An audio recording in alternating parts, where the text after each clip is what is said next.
The miracle doctor won't be a kept man. My heart belongs ashore. Chapter 801. Where are you going? Yvonne Quinn shouted, wanting to follow. Not to bed, Kiran York replied. Ha! If you were going to bed, I'd respect you as a man. Yvonne deliberately provoked Kiran. Kiran was speechless. Why did Yvonne want him to sleep with other women? Even if he did, it wouldn't be with her. What was her motive? Kiran was more interested in finding a way to lift the love spell. What are you thinking about? Lindsay Ludwig asked when she saw Kiran distracted. I'm just frustrated with this damn love spell, Kiran admitted. You really want to get rid of it? Lindsay had already gotten into the car and signaled Kiran to sit in the passenger seat. Of course I want to get rid of it. Then I can be with my wife, Xander, every day. Ha! Aren't you worried you'll get tired of it? Lindsay said with a hint of jealousy. You wouldn't understand the joy, Kiran replied. Lindsay was annoyed, her body trembling slightly as she recalled the frenzy Kiran had induced with his needles, a feeling she couldn't forget. Where are we going so late? Kiran asked. To bed, Lindsay grumbled, starting the car and driving off. Kiran didn't believe her and decided to rest with his eyes closed. Half an hour later, the car stopped.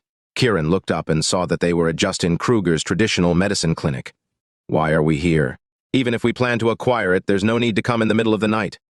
Don't worry, just follow me, Lindsay said, getting out of the car.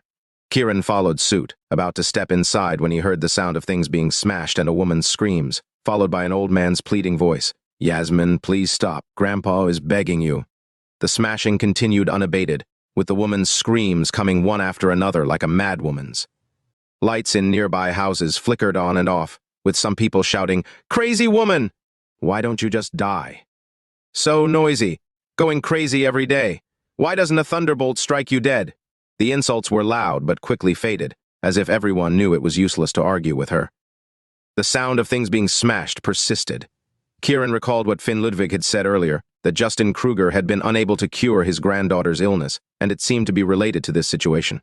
He looked at Lindsay with a questioning gaze. Lindsay appeared anxious, quickly explaining, Justin's granddaughter, Wendy Wang, is my elementary school classmate. Elementary school classmate? Kiran was surprised. Yes, but we only attended school together for about 3 years before she stopped going. And you still remember her? Yasmin was a quiet, very beautiful girl. We were very close, but after she stopped going to school, I found out she was ill. What kind of illness? I don't know, Lindsay said, quickly adding to prevent disbelief. She's normal during the day, like any healthy person, but at night she turns into a lunatic, smashing things and causing a commotion. Oh, there's such a condition? Kiran was even more curious. Lindsay nodded. Because of this, she often sleeps during the day, becoming a night owl. By the time we reached 3rd grade, she couldn't continue and had to drop out. Damn. So, she ended up like me, becoming an illiterate. Kiran joked. Get out of here, Lindsay glared at Kiran. You wish you were illiterate. Kiran rubbed his nose, thinking that although he had no formal education, his knowledge surpassed those from top universities. Many graduates were just book-smart idiots. Yasmin loved learning and read a lot during her lucid moments. In that sense, she was more studious than me, Lindsay said with a hint of admiration. You're just a pretty face, Kiran remarked bluntly. Kiran, are you trying to anger me to death? Lindsay glared at Kiran, furious. I'm just being honest, Kiran said nonchalantly. Honest my foot. I'll raise our future children to be fools, Lindsay retorted. Do whatever you want, Kiran shrugged, seemingly indifferent, as if saying there was no chance of having children with Lindsay. Jerk. Lindsay was irritated by Kiran's indifference, feeling very annoyed. Let's go in, Kiran said, not wanting to upset her further. Lindsay nodded and knocked on the door. Despite knocking for a while, no one opened the door. Inside, Justin Kruger continued pleading with Wendy Wang, but to no avail. Kiran frowned and pushed the door open. Who are you? Justin Kruger, already agitated, thought it was a neighbor causing trouble and angrily shouted. Kiran saw that Justin was about 70, still strong but with a face full of concern and helplessness. Grandpa Justin, this is my husband, Lindsay boldly introduced. Kiran's mind buzzed as he turned to look at Lindsay. Lindsay didn't care, patting her stomach as if to tell Kiran, I'm going to give you a dumb child. Kiran thought to himself, crazy woman. Seeing that it was Lindsay, Justin's face relaxed but was still full of helplessness. Lindsay, you should go home. I'm busy here.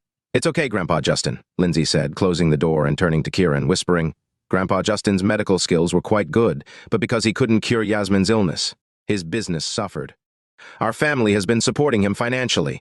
He helps us with medical treatments.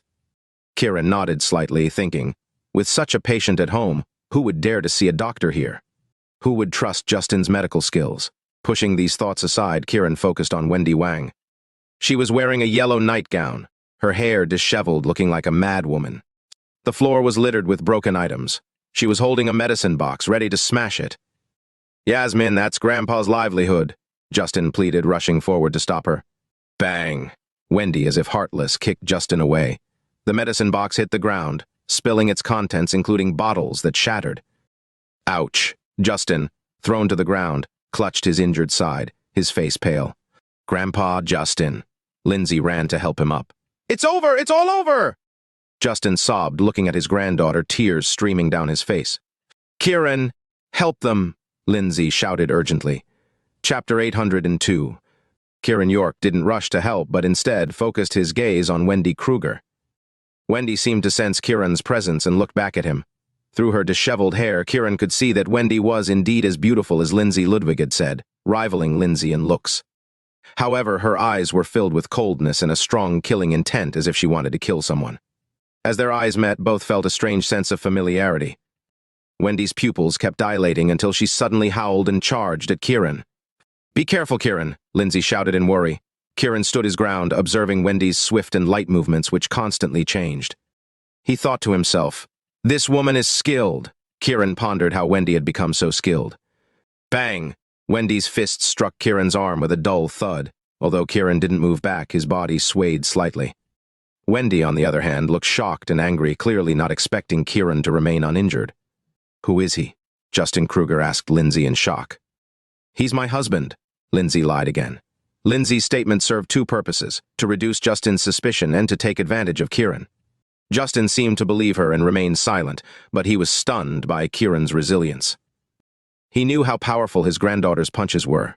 As a practitioner of both medicine and martial arts, Justin could not withstand such attacks, yet Kiran was unaffected, deeply shocking him. Kiran did not retaliate but continued to observe Wendy. After her initial attack failed to harm Kiran, Wendy seemed more cautious, her eyes filled with wariness. Kiran smiled at Wendy as if waiting for her next move. After hesitating for a moment, Wendy attacked Kiran again. Kiran still did not dodge or fight back. Wendy's efforts were once again futile. This time, she seemed to go mad, attacking Kiran repeatedly. Lindsay felt distressed, worried about Kiran's safety. Justin was dumbfounded. If it were him, he would have been beaten to death. After a long while, Wendy screamed and collapsed, exhausted. Kiran stepped forward, catching her in his arms. "Is Wendy okay?" Lindsay asked urgently. "She's fine. The violent energy in her body has been released and she's calmed down," Kiran replied, looking at Justin. Justin stood up, looking at Kiran with gratitude. "Thank you. It's nothing." "Kiran, can you help cure her?" Lindsay asked quickly. Kiran remained silent, looking at Justin. "Her illness is incurable," Justin said with a sigh, his face filled with despair. "My husband's medical skills are exceptional." "There's hope," Lindsay insisted. Kiran didn't respond and handed Wendy over to Justin. "She's fine for tonight." "Thank you." Justin took his granddaughter, looking at her sleeping face with a complex expression, though his eyes were filled with worry. "In 3 days, during the lunar eclipse, if she isn't cured, she might die," Kiran said gravely. "Nonsense!" Justin snarled at Kiran, his face contorting in anger. "What's going on, Kiran?" Lindsay asked quickly. "Thank you for your help, Lindsay," Justin interjected, trying to prevent Kiran from explaining further. He glanced toward the door, indicating they should leave. "You're a doctor. Don't you understand the principle of treating the root cause?" Kiran retorted. "Get out!" Justin's earlier gratitude vanished, replaced by anger as he shouted at them. "Grandpa Justin, what's going on?" Lindsay was confused. "Wendy might not live past this year," Kiran said sympathetically, looking at the unconscious girl. "Get out!" Justin screamed, his face twisted in fury. Lindsay quickly pulled Kiran aside. "Say less. What's happening?" "Denial won't help. She's in her final days of madness, a precursor to death," Kiran continued. "Get out, you quack!" Justin screamed, furiously grabbing something to chase Kiran out. Kiran, holding Lindsay's hand, turned to leave, shouting, "She's as good as dead, just waiting to die." "Shut up, you charlatan!" Justin yelled, his anger overwhelming him. Kiran said nothing more, leading Lindsay out.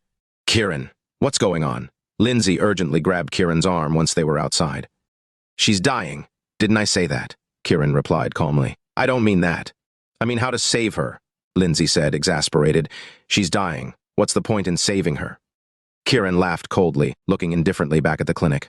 She's my good friend. She's a wonderful person. I don't want her to die like this, Lindsay said, tears welling in her eyes, pleading for Kiran's help. Kiran shrugged. There's nothing I can do. Lindsay was furious, glaring at Kiran. That's it. She's as good as dead. What can I do? Kiran said nonchalantly. Moi. Lindsay suddenly kissed Kiran on the cheek. Please, tell me. She's dying, Kiran repeated. Lindsay was infuriated. She had kissed Kiran, hoping to coax him, but he remained indifferent, driving her crazy. Kiran shrugged. Let's go home. Lindsay huffed angrily, her face full of rage, and got into the car. Kiran said nothing, sitting in the car, glancing back at Justin Kruger's clinic.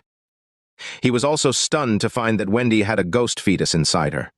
A ghost fetus wasn't uncommon, but this one matched Wendy's age and was about to come to life. If the ghost fetus lived, Wendy would die. It was a strange fate. Justin seemed to know this but refused to face it. Kiran found the situation at Justin Kruger's clinic very peculiar. Chapter 803. Kiran, if you can save Wendy Kruger, I won't cling to you anymore, Lindsay Ludwig said while driving, glancing at Kiran York from the corner of her eye, trying to negotiate. Really? Kiran was surprised by how much Lindsay cared about Wendy. Seeing Kiran's expression, Lindsay assumed he was happy at the prospect of her not clinging to him. Feeling a bit disappointed, she nodded firmly and said, Yes, really. That's great. Kiran laughed. Kiran, you. Lindsay was about to cry from frustration. Did he really dislike her that much? I won't save her. Kiran suddenly laughed. Are you messing with me? Lindsay was both relieved and angry. Did you really not want to cling to me? Kiran teased. I want to sleep with you, is that okay? Lindsay retorted, driven mad by Kiran. Kiran burst out laughing. Get lost. Lindsay felt utterly humiliated in front of Kiran. Do you know anything about Wendy's parents? Kiran stopped teasing and asked suddenly. Her parents? Lindsay didn't understand the relevance but shook her head. I don't know much, only that they were gone when she was very young. Kiran nodded. Ask your dad when we get back. Okay. Lindsay knew Kiran wasn't someone who would ignore a person in need. Since he wanted to know about Wendy's parents, he must have a reason, filling her with hope. Remember, if I cure Wendy, you won't cling to me anymore. Kiran reminded her seriously. Did I say that? Lindsay smiled at Kiran. You just said it. Don't you know that women and petty people are not to be trusted? Lindsay said proudly, her eyes sparkling. No matter. I just won't save Wendy then. That wouldn't be you, Kiran, Lindsay replied confidently. You're impossible. Kiran was exasperated and annoyed by Lindsay. This is called being realistic, Lindsay said excitedly. Kiran sighed and looked out the window. Don't be so petty. What's wrong with me liking you? If you don't want me, I won't marry anyone else, Lindsay declared. All right, I'm not in the mood, Kiran said, disinterested. I'm in a great mood, though. Heh. Lindsay's laughter sounded like silver bells. Kiran was speechless and remained silent. Lindsay grew more smug. They drove back to the Ludwig residence. Yvonne Quinn hadn't gone to bed and came out to greet them. Kiran knew she was aware of his situation through the love spell, so he just shrugged helplessly. Dad, Lindsay called out. Finn Ludwig came out from inside. You're back. We just went to Justin Kruger's traditional medicine clinic and saw Wendy having an episode. Kiran says she won't live past 3 days, Lindsay explained briefly. Finn's face became grave, filled with sympathy. Dad, do you know anything about her parents? Lindsay asked. I was friends with her father. Over 20 years ago, her parents went to Kiran Mountain in Dragonsland for a trip. Wendy's mother was already a few months pregnant with her. During their trip, they were caught in a sudden rainstorm and accidentally fell into a valley. Her father died on the spot, and her mother fell into a coma. She stayed alive in the hospital for several months through medication and miraculously gave birth to Wendy. After Wendy was born, her mother passed away, as if she had hung on just to bring Wendy into this world, Finn explained. Lindsay and Yvonne were both moved to tears by the story. Motherly love is selfless and great indeed. Kiran, however, furrowed his brows. What kind of mountain is Kiran Mountain? It's a mountain in the eastern suburbs of Dragonsland. It's now a tourist attraction, and many people go there to sightsee, Lindsay explained. Kiran nodded. Do you want me to take you there tomorrow? Lindsay asked, considering Kiran's diagnosis. Maybe. Tomorrow, I promise to help Joshua Carter treat his father, Kiran said. The incense at Kiran Mountain is very popular. Many people come to burn incense and pray, even foreigners, Lindsay added, seeing Kiran wasn't interested. Foreigners?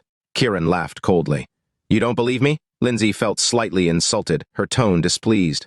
I believe you, and I bet it's mostly people from Sunland, right? Kiran asked confidently. How did you know? Have you been there? Lindsay then slapped her forehead. Did you see it on a live stream? There are many live streams from Kiran Mountain. Kiran glared at Lindsay. How does your brain work? What's wrong? Lindsay was indignant. Idiot. Don't you know that women in love lose their intelligence? Lindsay yelled at Kiran angrily. You two chat. I'm going to check on your mother, Finn said, feeling awkward with his daughter's affections for Kiran, and left the room. Lindsay snorted at Kiran. If you don't cure Wendy, I'll make your life miserable and never let you have peace. Boring, Kiran muttered, clearly annoyed. I'm just bored, Lindsay stormed off. She was actually feeling tense and ashamed, as she had essentially confessed to Kiran in front of her sister, which felt like stealing him away. Now only Kiran and Yvonne were left. Yvonne's face was bright with a smile. How does it feel to have both sisters? No feeling, Kiran replied coldly. Don't be like that. Is it just about a ghost? You're really worried? Yvonne, knowing Kiran's thoughts through the love spell, asked directly. The ghosts from Sunland left many behind. I've killed them in Maui and Fox, and now in Dragon's Land too. It's unbelievable, Kiran muttered. This shows the enemy's layout is extensive and greedy. Wendy's ghost clearly wants to be reborn. By possessing Wendy, right? Yvonne asked. Yes. They're truly mad, Yvonne muttered. But it's also interesting, Kiran said, changing his tone. If you find it interesting, then let's rest early, Yvonne suggested. Kiran nodded and stood up. Yvonne led him inside the villa to a room. Kiran looked at the bed and was shocked. Snow Xander. No, it was a robot Snow Xander. This, chapter 804. Hey. Yvonne Quinn stood nearby, her laughter like silver bells. Kiran York's face darkened like the bottom of a pot as he turned to look at Yvonne, who was laughing so hard she was doubling over. Boring, Kiran finally muttered, unable to contain his frustration. If you don't want it, how about I keep you company instead? Yvonne suggested boldly. Not in the mood. Kiran grabbed the robot, intending to throw it away. Snow Xander, Yvonne reminded him. Kiran's hand stopped midair. He felt awkward. The robot was too lifelike. Throwing it away felt like discarding his wife, which he couldn't bring himself to do. Keeping it around was equally frustrating. What was the point of having a robot? Which company made this? Kiran suddenly felt uneasy. If this was mass-produced and sold, what would happen to his wife's image? I don't actually know, Yvonne replied. You don't know? It was sent by Sophia Carter. Her? Kiran almost exploded with anger. After the incident in Bayville, now she sends a robot replica of his wife. Was she crazy? He wanted to spank her for her mischief. I'm heading back. Yvonne, satisfied with Kiran's reaction, smiled and left the room. Kiran was seething, holding back his anger. He eventually set the robot aside. It was like a photo of his wife. He couldn't bring himself to destroy it. Determined to teach Sophia Carter a lesson tomorrow, Kiran's thoughts were interrupted when his phone rang. Seeing Sophia's name, his anger flared up again. Are you trying to make me refuse to treat your father? Kiran answered the call, his tone harsh. No, master, no. Sophia's voice, though restrained, hinted at laughter. Then why did you send me this thing? I was afraid you might forget Mistress Snow and wanted you to remember her all the time. Forget it. Kiran was infuriated by the flimsy excuse. Forget it? Sophia's voice was exaggeratedly sweet. Kiran, this crazy girl thought of everything. Master, are your tastes that heavy? Sophia teased, holding back her laughter. Don't come looking for me tomorrow. I'm not treating your father. Master, do you want to see your disciple become a disgrace? Boo-hoo. Sophia started crying. Kiran was speechless. What do you want? He finally asked, suppressing his anger. Can you come to Prospera Group tomorrow to help treat my father? Sophia quickly asked. Where's that? It's the company that makes these robots, one of our family's companies. My brother manages it, Sophia explained. Got it. Contact me tomorrow. Kiran hung up, curiosity piqued by Prospera Group. He quickly looked it up on his phone and discovered it was a large pharmaceutical manufacturer in Dragon's Land, with a division producing robots. The company had assets worth billions, which surprised Kiran. At the same time, he sighed in his heart. The Carter family was indeed too rich in the pharmaceutical field. A company headed by a useless person like Joshua Carter had assets worth tens of billions. It was really enviable. Thinking about the planned acquisitions, Kiran found it convenient. This company seemed like a good target. He prepared for bed, mulling over his plans. As he undressed, he noticed his arm was swollen from Wendy Kruger's attacks. Her condition was a fierce struggle between her soul and body, causing the violent outbursts.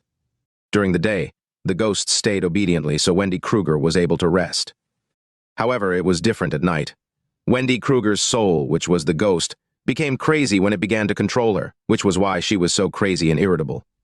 If Wendy Kruger didn't vent her power at night, she might become a homicidal maniac. Kiran was more worried about the ghost fetus inside Wendy. If it fully formed and came to life, it would be a significant problem. Deciding to visit Kiran Mountain, Kiran hoped to find a solution. Exhausted, he fell asleep in the bathtub, unaware that Yvonne sneaked back in to place the robot Xander on his bed before leaving again. Later, Lindsay Ludwig, unable to sleep, tiptoed into Kiran's room. Seeing a figure on the bed, she assumed it was Kiran and quietly climbed in, hugging the robot. Realizing something was off, Lindsay heard the robot make a suggestive sound. She was stunned. Hearing the noise, Kiran rushed out of the bathroom, not bothering to dry himself. He couldn't afford anyone thinking he was involved with a robot. In the bedroom, Lindsay turned on the light. Blinded momentarily, Kiran squinted before seeing Lindsay in her black lace nightgown. Lindsay stared at the naked Kiran. Lindsay Ludwig's beautiful eyes widened as her bright red lips parted. She stared blankly like a love-struck fool, not wanting to look away. Their eyes met, both stunned. Reacting quickly, Lindsay jumped off the bed. Kiran turned to grab a towel. "Kiran, take me!" Lindsay cried, throwing herself into Kiran's arms, holding on tightly. Kiran froze. Should he take this chance? Chapter 805. "Please, Kiran," Lindsay softly pleaded into Kiran's ear, hoping he would give in to her. Kiran's heart raced, thinking about all the moments he'd shared with Lindsay since they met. Especially when she had been willing to end her life to be with him when he was in danger in Sunland, a testament to her deep affection. Now she was putting aside her pride to ask him for this, showing her sincerity and profound love. Kiran tightened his embrace around Lindsay. Her heart melted, feeling deeply moved and desiring to be with Kiran in a moment of passion. However, Kiran's hands suddenly loosened their grip. Lindsay's hope shattered. She looked up at Kiran with her big, watery eyes and asked, "You don't like me?" Kiran shook his head. "It's not that. Then why?" "My love spell limits me. I can only sleep with women 3 times. "3?" Lindsay exclaimed. Kiran nodded. "I've already slept with Xander twice, leaving only 1 chance." "Can you give it to me?" Lindsay's face turned crimson as she asked, determined. "Please, I want to have your child." Kiran shook his head. "It's not that I don't want to give it to you." "I can't." "Why?" Lindsay asked, anxious. "If I give it to you, I won't be able to again later. It wouldn't be fair to you." "I don't scare. Do you remember the feeling when I used the silver needles on you?" Kiran asked. Lindsay fell silent. Of course, she remembered. The sensation was unforgettable, making her feel like she was in heaven and hell simultaneously. "That's why I can't give it to you. It would hurt you instead. But I really want to have your child," Lindsay said, her face blushing. "If you can't give it to me later, you can use the silver needles." Kiran bowed his head. This girl was truly determined. "I'm serious," Lindsay said, grabbing Kiran's arm and pleading with her eyes. "I've been with Xander twice to try to get her pregnant. We don't know if she's pregnant yet."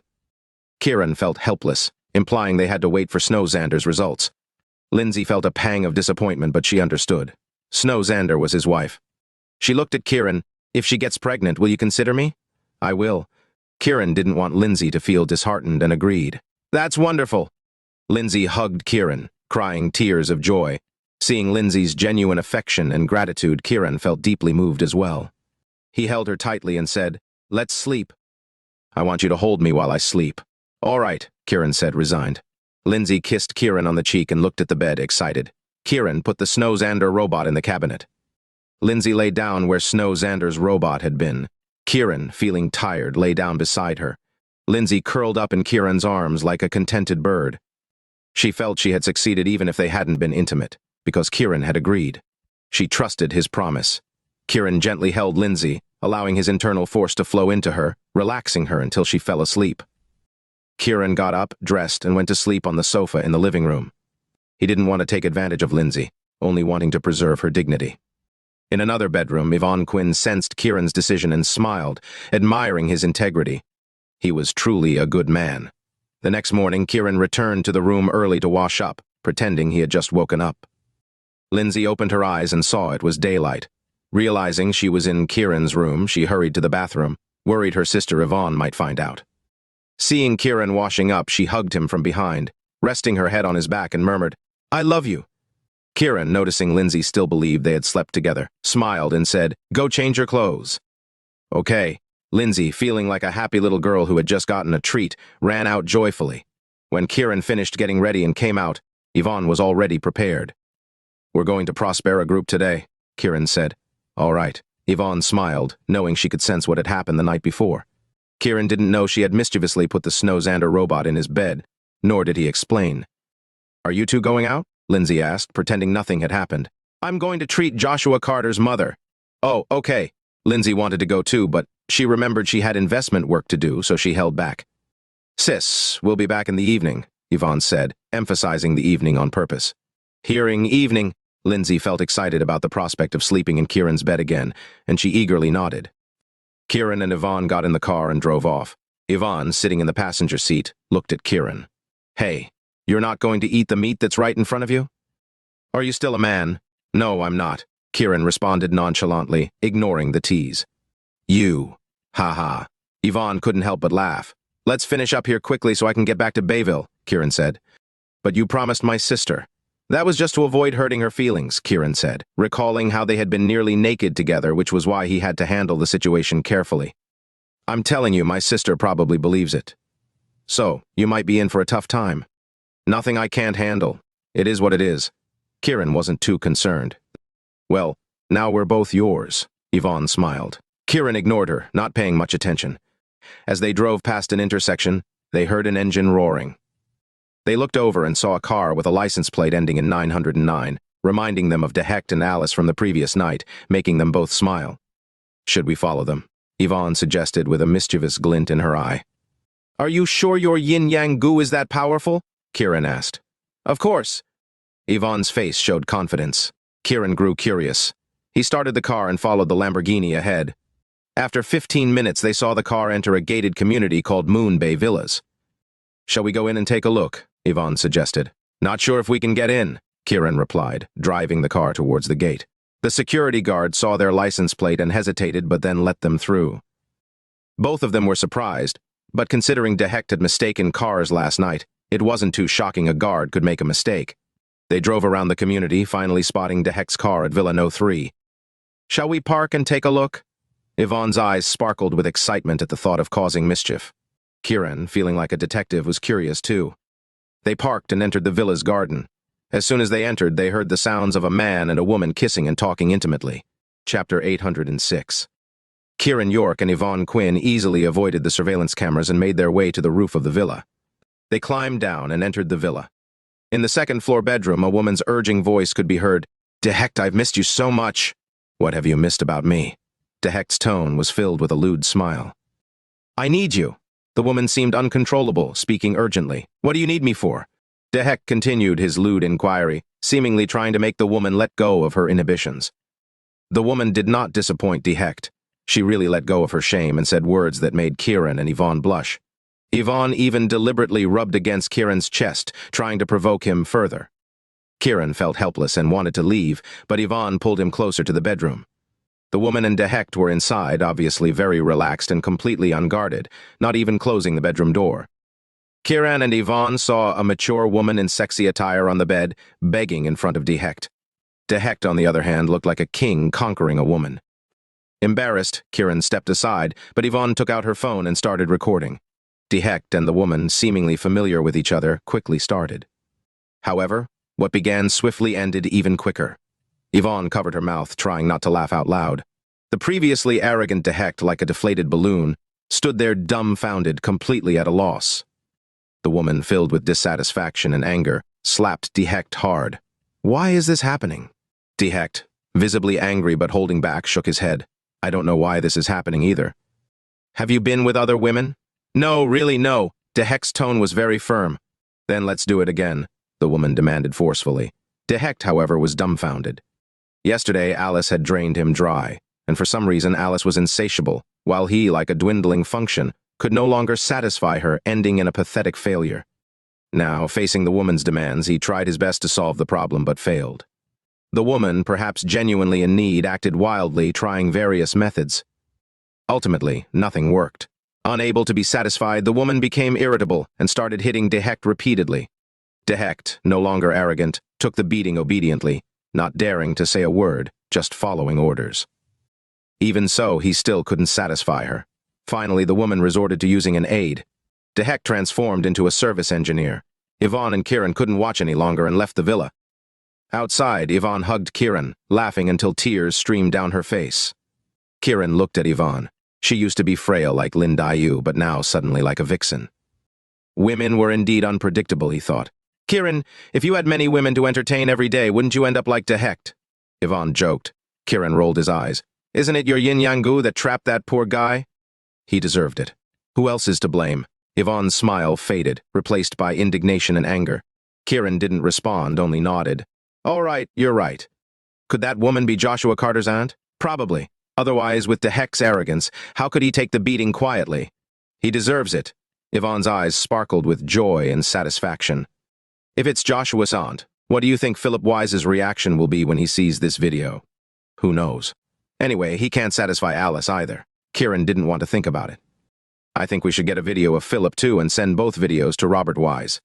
It will drive him crazy, Yvonne laughed. Kiran rubbed his nose and said, only you could come up with something like this. It's called being smart. Yvonne patted Kiran's arm. My sister wants to have a silly child with you, but I'll give you a smart 01. Kiran glared at her. Call Sophia Carter and see if they've arrived. If she doesn't answer, forget it. Yvonne pouted, pretended to be upset, and found Sophia's number to call. Kiran followed the GPS, speeding towards Prospera Group. Yvonne soon hung up and told Kiran that they had been notified and could go in directly. Kiran nodded, understanding, and accelerated. 15 minutes later, Kiran arrived at Prospera Group. As his car reached the gate, the security guards opened the gate automatically, letting Kiran in. Kiran was a bit puzzled. How did Sophia know his license plate number? The entrance was lined with red carpets, and uniformed employees stood on both sides, clearly waiting to welcome VIPs. However, the employees looked unhappy, obviously displeased with this arrangement. Especially some women, whose faces showed irritation and dissatisfaction, as if their beauty sleep had been disturbed. As Kiran's car drove in, these people stood up straight in unison. When Kiran stopped the car, a woman in her 30s wearing an OL uniform, with a slim waist, graceful curves, fair skin, and an elegant demeanor approached. With a proud figure, a slender body, and beautiful legs wrapped in black stockings, she exuded mature beauty. The sunlight made her legs shine, with her fair skin faintly visible through the stockings, adding a touch of alluring mystery. This woman radiated the charm of mature femininity. Beautiful lady! Yvonne looked at Kiran with a playful grin. Kiran rolled his eyes. My wife is a beautiful lady too! Yvonne pouted, her face showing displeasure, a hint of envy, jealousy, and bitterness rising in her heart. The woman, initially smiling brightly and respectfully, saw Kiran and Yvonne in the car, and her smile vanished, replaced by anger and coldness. The woman controlled her emotions, bent down, and despite exposing her spring scenery, checked the license plate. She quickly noticed the third letter was different, her face turning icy. She looked at the security guard and shouted, Get over here! Chapter 807. Swash! Everyone on site stood up straight as if they had been electrocuted, their gazes filled with awe and respect as they looked at the woman. Even those who were previously complaining now showed respect and politeness, some even displaying standard smiles. It was clear they were all afraid of this woman and hoped she wouldn't direct her anger towards them. Manager Gant! The security guard ran over, looking at the woman with a fawning smile. Slap! Manager Gant stepped forward and, without a word, slapped the security guard. The security guard's tall frame was not affected by the slap, but his face showed clear embarrassment and a hint of humiliation. The woman, however, paid no attention. She pointed at Kiran's car. Are you blind? The security guard quickly looked at Kiran's car and finally noticed the license plate. His head buzzed as he realized he had let the wrong car in. He had mistaken this car for Madeline Carter's car because of the similar license plate ending in 909 and hadn't looked closely.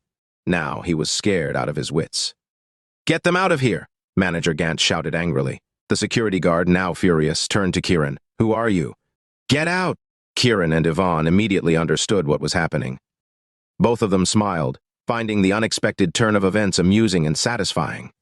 Seeing them smile instead of leaving, the security guard grew even more angry and slapped the hood of Kiran's car. I said, get out! Didn't you hear? You want us to leave? Yvonne said coldly. The security guard looked at Yvonne's face, which was beautiful and captivating, evoking a sense of protectiveness. He was momentarily distracted by her beauty. Thud! Manager Gant, irritated, kicked the security guard with her stiletto heel. Ouch! the security guard cried out in pain, looking at Manager Gant. Manager Gant glared at Yvonne and Kiran. Who are you? Get out. Who we are isn't your concern. I'll just remind you, if you make us leave now, you might end up begging us to come back later, Yvonne said calmly. Ha! Beg you. Dream on. Manager Gant spat at the car, her face filled with disdain. In her eyes, the security guard was a fool for letting this car in. Otherwise, this car would never have entered in a million years. Now, this car was disrupting the welcoming event, and she, the manager of a billion-dollar company, was being asked to apologize to them. Absurd. Kiran glanced at the spit on his car, started the engine, and prepared to leave. Vroom, vroom. The sound of an engine roaring behind them caught their attention as Sophia Carter arrived in her car. Sophia, seeing Kiran and Yvonne, quickly parked and ran over. Manager Gant, recognizing Sophia, thought she was there to welcome a guest and worried Sophia might get angry. She quickly put on a smile and greeted her, "Miss Sophia." Sophia ignored her, her face showing urgency as she saw Kiran about to leave. Manager Gant, mistakenly thinking Sophia was upset about Kiran's car affecting the welcoming event, said anxiously, "Miss Sophia, don't worry. This car mistakenly entered the company. I'll make them leave and replace the red carpet immediately." Sophia, initially heading towards Kiran, stopped in her tracks upon hearing this. She turned and asked coldly, "What did you say?" Manager Gant, sensing the coldness in Sophia's tone, was taken aback but quickly replied, "It was the security guard's mistake. He thought this was Mr. Carter's car and let it in." Sophia glanced at the license plate, momentarily confused by the similarity but quickly regained her composure. She looked at Manager Gant. "What did you tell them?" "I told them to get out," Manager Gant said. "Slap." Sophia slapped the smiling Manager Gant. "Who did you tell to get out?" "Huh?" Manager Gant cried out in pain, clutching her reddened face, thinking she had misheard. "I asked you, who did you tell to get out?" Sophia asked again, her voice louder. Manager Gant looked at Kiran and Yvonne, but said nothing this time. "She told us to get out." Yvonne pointed at the car hood. "She even spat on our car and told us to get out." Sophia's head spun with anger. She turned to Manager Gant. "Did you do that?" I. Slap, slap." Sophia slapped her twice more. "Go over there and lick it, oof." "Lick it?" Manager Gant exclaimed, looking at Sophia, thinking she had misheard. "Yes. Lick the spit off the car and swallow it." "Huh?" Everyone present gasped in shock. Making the manager of a billion-dollar company lick spit and swallow it. Wasn't that too harsh? They looked at the usually unseen young lady, now seeming like a wrathful deity. "Lick it. If you do, you might still have a job here. Otherwise, you're fired," Sophia said mercilessly. Manager Gant's body trembled. She looked at Kiran and Yvonne in the car, her artificial beauty showing disbelief. Did she really have to lick their car? Vroom, vroom. At this moment, another series of engine sounds announced the arrival of Joshua Carter in his sports car, followed by a minivan. Seeing Joshua, Manager Gant felt like she saw a savior and cried out, "Young Master Joshua, help me!" Joshua, parking and seeing the scene, was puzzled to see the manager being hit. Noticing Kiran and the security guard and his sister's angry face, he realized something was wrong. He quickly got out of the car and walked towards Kiran. "Young Master Joshua, the security guard mistook this car for Mr. Carter's and let it in. I feared it would disrupt the welcoming event, so I told them to leave. They were very arrogant, so I spat at their car. Miss Sophia now wants me to lick it off and swallow it. Boo-hoo." Manager Gant cried, looking very pitiful. Joshua, understanding the situation, felt his head buzz with anger. He asked, trying to control himself, "What were you thinking?" "Young Master Joshua, I can't stand this humiliation," Manager Gant cried, feeling wronged. She was Joshua's woman, and they had shared many passionate moments in the office. She was sure Joshua would stand up for her. Looking at Sophia, she thought, "Who do you think you are? His woman is more important than a sister." She was certain Joshua would protect her and even scold Sophia. "Then kneel down and lick it." Joshua pointed to the ground. Chapter 808. Kneel down and lick it? Manager Gant was momentarily stunned, unable to process what she had just heard. Everyone around them was equally shocked and dumbfounded, aware of the relationship between Manager Gant and Joshua Carter. Seeing Joshua arrive, they naturally assumed Sophia Carter was just a powerless woman. They were utterly taken aback by Joshua's demand. Everyone's gaze turned to Manager Gant. Manager Gant finally came to her senses and realized something was off. She looked at Joshua in disbelief and asked, "Young Master Carter, are you sure you heard correctly?" "I heard correctly." Joshua pointed to the ground. "Lick it now." Tracy Gant's legs trembled, her face showing shock. After a long pause, she said, Young Master Carter, I'm Tracy Gant. I'm your manager, Tracy Gant was trying to subtly remind Joshua that she was his woman, the one he often played with. However, Joshua acted as if he hadn't heard her. He pointed to the ground again and reiterated, "Kneel down and lick it now." Tracy felt like she had been struck by lightning, but her anger began to rise. In her uncontrolled rage, she shouted loudly, "Joshua Carter, are you out of your mind?" Everyone stared at Joshua. The manager had just insulted the CEO. They eagerly awaited Joshua's reaction. Slap. Joshua did not disappoint. He slapped Tracy across the face. "Does that hurt?" "Ah." Tracy cried out in pain, clutching her face, filled with anger and confusion. "Kneel down and lick it now," Joshua shouted angrily. Tracy's face changed several times in that instant. Finally, she screamed in fury, "Joshua Carter, how dare you hit me?" "I." Slap. Slap. Joshua slapped her twice more. Tracy was completely stunned. She had initially thought Joshua had misunderstood or hadn't thought it through, but now she realized she had misunderstood.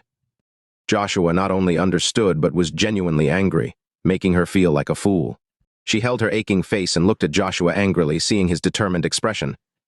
Tracy had been with Joshua many times and knew his personality. Though he seemed lecherous, he was capable of extreme anger and even violence. Now she was genuinely scared. She looked at Kiran and Yvonne, who appeared calm and composed as if nothing had happened. This made her feel deeply humiliated. Her anger surged again as she defiantly shouted, "Joshua Carter, you dare to hit me. Do you know the consequences?" Tracy's fury reached its peak, and she screamed loudly. Thud. Also enraged, Joshua grabbed her hair and forcefully pressed her face against the car hood. The Lamborghini's alarm went off. Tracy's artificial face seemed to distort. The most miserable part was the hot engine hood. With the summer heat, Tracy felt like her face was burning, and she screamed in pain. Joshua showed no pity. To him, Kiran was someone who could change his destiny and cure his father's illness. Tracy offending Kiran was equivalent to a death wish, warranting severe punishment. He pressed Tracy's head harder, making her face turn even redder. Everyone at the scene was dumbfounded, their sympathy evident as they covered their mouths to keep from shouting. Remembering the relationship between Joshua and Tracy, they realized Kiran must be a distinguished guest. Their gazes turned respectful, and they looked at Kiran with admiration, completely abandoning their earlier anger. "Ah!" Tracy screamed in agony. Joshua showed no remorse, pressing even harder. In desperation, Tracy finally licked the spit off the car, swallowing her humiliation and disgust. Luckily, she hadn't eaten breakfast or she would have vomited. After licking it clean, Joshua let go. Tracy's legs gave out and she slid down along the car hood, collapsing on the ground. At this moment, her face no longer held the arrogance of a manager, only humiliation and dirt on her lips. Her previously pretty face was now unrecognizable. She still couldn't understand why Joshua and Sophia treated her this way. Joshua and Sophia, filled with guilt, approached Kiran and began apologizing. "Young Master Kiran, we're sorry. It's our fault for not arranging things properly." Joshua then looked at the welcoming staff. "Welcome him. Well, welcome." Their voices were wooden, eyes filled with confusion, still in a daze. "Clap," Joshua shouted, leading the applause. "Master, please don't be angry," Sophia said sweetly, hugging Kiran's arm and pouting. Yvonne looked at Kiran with amusement, raising an eyebrow. "Mistress, please put in a good word for us." Sophia smartly turned to Yvonne, pleading with a cute expression. Yvonne unbuckled her seatbelt. "Darling, let's get out of the car." She opened the door and stepped out. Feeling relieved, Sophia quickly moved to help Kiran unbuckle his seatbelt. Kiran, feeling awkward, did it himself. Joshua stepped forward. "Young Master Kiran, thank you." Kiran nodded slightly, not saying anything. Sitting on the ground, Tracy saw the welcome and Kiran's calm, handsome demeanor, her mind in turmoil. Suddenly, she stood up and screamed, "Bastard! Who do you think you are?" She charged at Kiran with her head lowered. The sudden action caught everyone off guard. Joshua wanted to intervene, but Kiran had already moved, stepping aside to avoid her. Tracy, not expecting to miss, stumbled forward. Splash!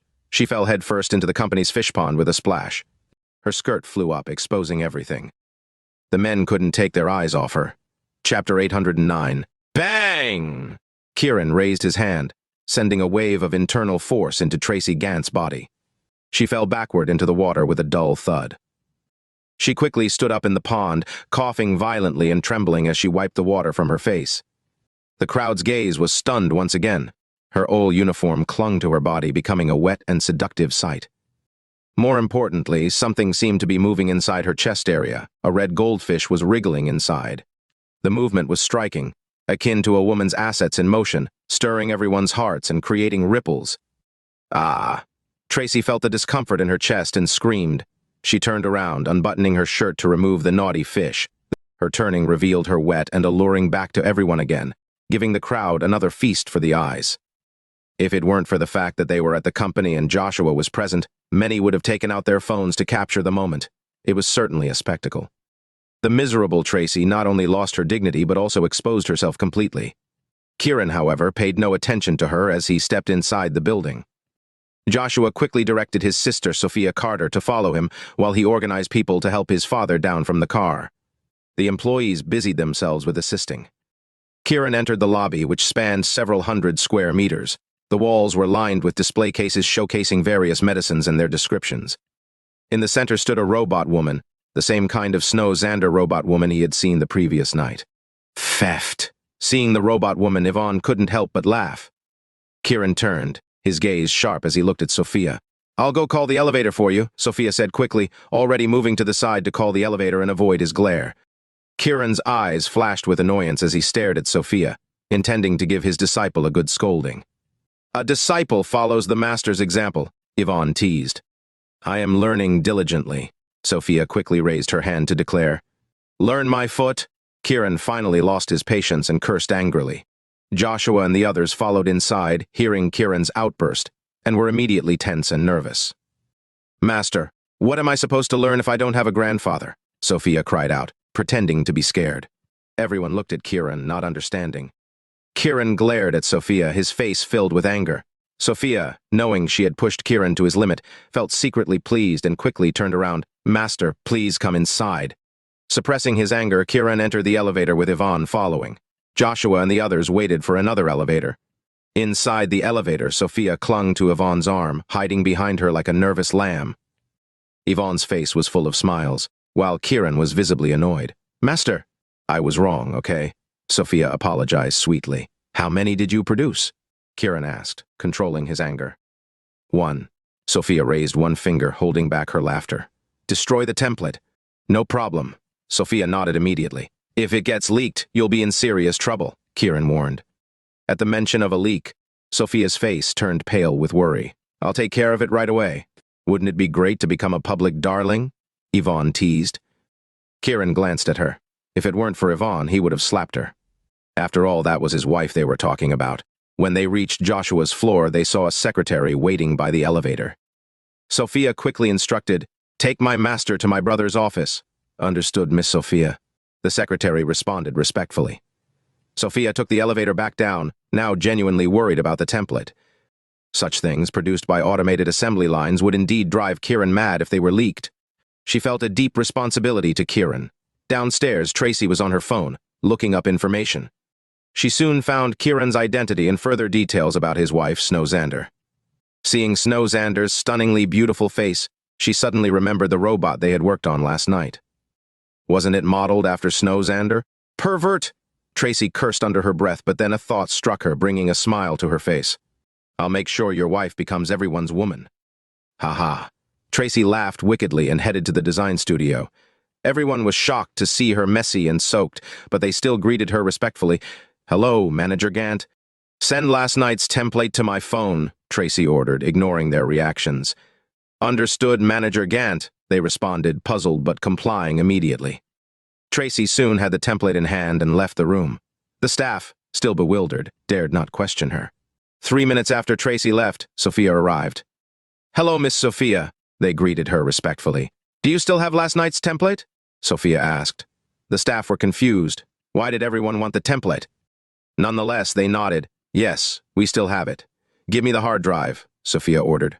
"Miss Sophia, the hard drive contains other important data as well." Someone hesitated. "Don't you understand my order?" Sophia asked sternly. "We understand." They hurriedly nodded, quickly removing the hard drive. Sophia took the hard drive, unaware that Tracy had already taken the template. She thought she had solved the problem, but trouble was brewing. The staff were left scratching their heads, unable to understand what was happening. When Sophia returned to Joshua's office, Kiran was examining Joshua's father's condition. Sophia didn't dare interrupt. She placed the hard drive down and stood by quietly. Kiran's examination took 6 or 7 minutes.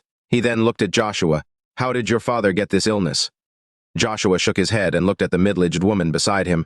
"Mom, please explain to young Master Kiran." The middle-aged woman, Macy Wendell, Joshua and Sophia's mother, nodded gratefully to Kiran and began. "It started after a family banquet one evening. Suddenly, he showed these symptoms." "A family banquet?" Kiran's eyes filled with suspicion as he looked at Yvonne. Yvonne's brows furrowed in concern as well. Joshua's father, Randall Carter, appeared to have been poisoned by a GU toxin. Chapter 810. "Mom, can you explain in detail?" Sophia Carter sensed something was up, otherwise Kiran wouldn't be asking so many questions. At that family banquet, the old master invited an apothecary, making a big deal of it with a lavish feast just for him. "We were all present," Macy Wendell explained, her face reddening slightly. Kiran remained deep in thought, his expression serious. Yvonne, on the other hand, was smiling as she observed Macy Wendell. Despite being about 1.7 meters tall and having 2 children, Macy showed no signs of aging or physical decline. Her elegant dress accentuated her regal and graceful appearance. If she dressed in Sophia's clothes, people would surely mistake her for Sophia's sister. Feeling Yvonne's gaze, Macy's face turned red and warm. "Did that man take a liking to you?" Yvonne asked directly. "Huh?" Macy exclaimed in surprise, quickly looking at Joshua and Sophia, her eyes filled with panic and her face flushed with embarrassment. Kiran, taken aback, looked at Yvonne with surprise. "Mom, is that true?" Sophia asked anxiously. Macy's face grew even redder, like someone caught doing something wrong. Joshua felt humiliated. Over the years, he had toyed with many women, especially young married women, so he understood men's psychology well. Could his mother have been involved in something similar? He felt a mix of shame and anger. Macy looked up at Kiran and the others, shaking her head. "I didn't agree," and the man didn't push further. It was as if nothing happened. What happened afterward? We finished our meal and returned home. Randall continued his daily routine, but his vitality gradually waned, leading to his current state, Macy said, her face filled with pain. Sophia wiped her tears and looked at Kiran. "Master, you must save my father." Kiran nodded but did not act immediately. "Did he ever contact you again?" Yvonne pressed. "No!" Macy shook her head. Yvonne's brows knitted tightly as she looked at the unconscious Randall Carter, her face showing curiosity and deep thought. She turned to Kiran. If he was after her beauty, he wouldn't give up so easily. "What's his plan?" Kiran nodded. "Indeed, it's hard to understand." "Do you think he poisoned him?" Macy asked, her face filled with surprise and confusion. Yvonne nodded. "Yes, someone poisoned Randall with goo toxin. This type of poison gradually depletes a person's vitality until they die." "Goo toxin?" Macy and her children gasped in shock. "Yes, goo toxin. If it weren't for the various medicines you've been using to maintain his health, Randall would have been dead long ago," Kiran explained. "What does this mean?" Macy's face showed disbelief and shock. Sophia clung to Kiran's arm, pleading, "Master, you must save my father. Young Master York, please help us." Joshua added, his voice filled with emotion. "You don't need to worry. The attacker doesn't want to kill your father yet. They must have another motive," Yvonne said, her eyes fixed on Macy's face. Macy felt extremely embarrassed. "You mean he's still after me?" "Impossible," Sophia exclaimed, unable to accept the idea. "Yes," Kiran confirmed. "This." Macy's face turned so red she wished she could disappear. "Mom, who the hell is this bastard?" Joshua shouted, unable to bear the humiliation. "It's Cedric Brew, the chief apothecary of advanced pharmaceuticals," Macy revealed, despite her embarrassment, unwilling to see her husband die. "That old lecher," Joshua cursed, a terrifying thought crossing his mind. What if he failed to become the heir and the rival got his mother instead? Thud. Unable to bear the humiliation, Joshua knelt before Kiran. "Young Master York, please save our family." Kiran's eyes narrowed slightly, and he didn't respond immediately. Instead, he looked at Macy. "So, the Wises have been plotting to take over as the family heir for a long time?" "Impossible," Macy protested, unwilling to believe it. Kiran continued, "They've been targeting your family for a while. What do you mean?" Sophia asked anxiously. "Their plan is brilliant. If Miles Carter didn't die, they'll have you and Miles compete for the heir position. Regardless of the outcome, they'll benefit," Kiran explained. "That's true," Joshua interjected, "but if Miles didn't die, I won't stand a chance." Kiran smirked. If Miles didn't die, they can manipulate events to make you kill him. The result is the same. Me kill Miles. Joshua was shocked. If you and Miles fight, the result is even better for them. They gain everything, Kiran concluded, smiling at Joshua. Macy, deep in thought, nodded. Young Master York's analysis is correct. This plan is meant to create chaos within our family. I don't know who Cedric Brew is, but I suspect Advanced Pharmaceuticals' rapid development is linked to the medicines he's been researching, Kiran said. Yes, Advanced Pharmaceuticals was a failing company under our family. After Robert Wise took over and Cedric Brew joined, it grew rapidly, Joshua confirmed. Get me some of their medicines when you have time. I want to examine them, Kiran instructed. No problem. I'll arrange it immediately, Joshua responded eagerly. No rush. Today is fine, Kiran said, thinking about the similarities between the Lachlan family and Fawkes in this situation. Both involved goo toxin practitioners making money through healing. Kiran was increasingly intrigued by those who practiced goo toxin. Investigating them might help him find the source of his brain zombie and love spell. What should we do now? Sophia asked anxiously, looking at her unconscious father. The goo toxin is not a problem now. I can easily cure it, but we need to keep this charade going so they don't realize it, Kiran explained. Then we can't remove the goo toxin, Yvonne suggested. Kiran nodded. We can't remove the goo toxin. Will he remain unconscious? Sophia worried about her father's safety. He'll remain unconscious for now. After all, it's been years, a few more days won't matter, Kiran said. Thank you, young Master York. Macy quickly interjected, fearing her children's impatience might annoy Kiran. Kiran nodded, took out his silver needles, and began acupuncture on Randall. Half an hour later, he finished. It's under control. He won't be in danger. Now we need to find out Cedric Brew and the Wise family's true intentions. I'll personally find Advanced Pharmaceuticals medicines for you, Joshua said joyfully. Kiran nodded, about to speak, when suddenly the office door was kicked open with a loud bang. A man and a woman entered, their faces grim.